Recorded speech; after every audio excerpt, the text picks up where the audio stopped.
শুভ সকাল বন্ধুরা, আপনারা কেমন আছেন? আমি ভালো আছি।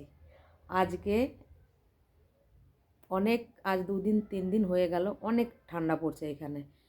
তো ঠান্ডাটা এতই, বাইরে বেরোলে এরম মনে হয় যেন সুই ফুটো করছে কেউ সুই দিয়ে, এত ঠান্ডা।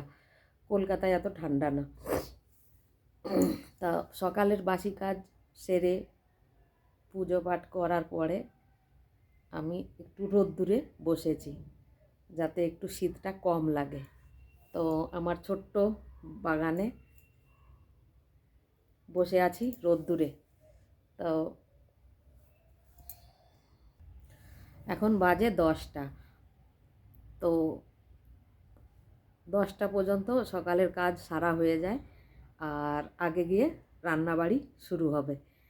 তো রান্নাবাড়ি শুরু হবে, এটা হচ্ছে নিচে, আমি বসে রয়েছি রোদ্দুরে বাইরের দিকে।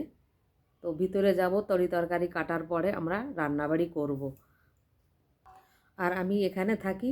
এখানে যেহেতু কলকাতার তরি তরকারি সবজি কিছু পাওয়া যায় না, তো এখানে যে তরি তরকারি পাওয়া যায় আমরা ওইটাই বানাই আর ওইটাই আমরা খাই।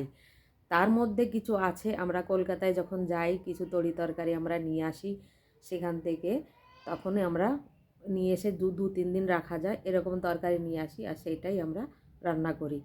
আর বছরে যখন আমরা যাই কলকাতায়, তখন 2-4 দিন যে থাকা হয়, 7-8 দিন, তখন ওখানে তরি তরকারি যেগুলো এখানে একদমই পাওয়া যায় না, সেটা আমরা ওখান থেকে আমরা খাওয়া দাওয়া করে আসি, আর এখানে আনাও যায় না। তা আমরা এইভাবেই এখানে থাকি। আর এইখানে আমি বসে আছি, এইখানে মিনি গার্ডেন বলতে পারেন।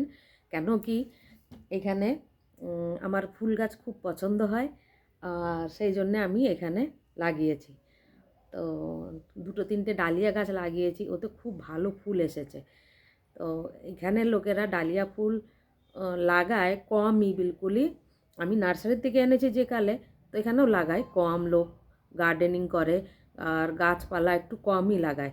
ওরা লাগায় বড় বড় গাছ যাতে ছায়া হয়, আর আমি লাগাই ছোট ছোট ফুল গাছ, যেরকম আমরা কলকাতায় লাগিয়ে থাকি।